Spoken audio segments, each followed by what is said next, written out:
السرطان جه في مصر ليه؟ نمره واحد 30% من السرطان اللي موجود في مصر جه من اكل انت اصلا ما بتاكلوش.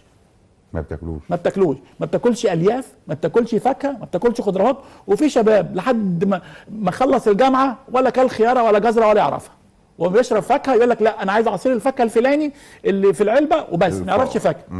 30% من السرطان في مصر من اكل هم بياكلوه غلط، اللي هو الطعميه، ما بياكلوها في زيت تم قدحه مئات المرات. 2 اصل هو بياكل العيش جميع افران 99.9 من افران القاهره، بيحطوا الخبز بيحرقوه. انا عشان اشتري خبز بتفق مع صاحب الفرن يهدي النار واخد خبز مخصوص. بيحرقوه ازاي يا فندم؟ وانت مش تيجي تشتري الخبز مش يبقى النص الفوقاني فيه حاجات سوداء؟ الناس بتاكل الحاجات دي في مصر، ده مسرطن حقيقه.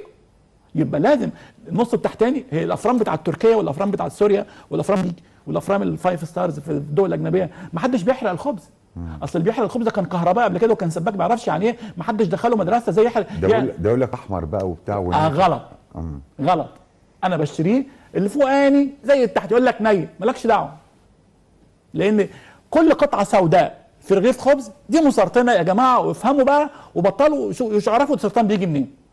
3 ان هو بييجوا يشتروا الكباب الغالي والسمك والفراخ بيحرقوه، بيحطوا الفحم. حرق اي حاجه على الفحم تجيب سرطان. يبقى لازم ابعدها مسافه طويله وما اخدش اي حاجه ذره سوداء وانا باكل لحمه وغيره وكباب وما احرقش. يا ابني انت انا دافع لك حق الكباب تحرقه فعلا. في 30 ثانيه بتاعت التدخين دقوا، فهو ما جالوش بس جه لاولاده، هو ما جالوش جه لمراته، جه لزباينه، جه لجيرانه. يبقى 10% حاجات ثانيه بيئيه بقى، شميت حاجه، حرقت قمامه، حرق خشب. يبقى احنا كده حليناها بسهله جدا الوقايه. وبعدين منظمه الصحه العالميه حذرت من الاغذيه المصنعه والاغذيه المحروقه واتكلمنا كذا مره.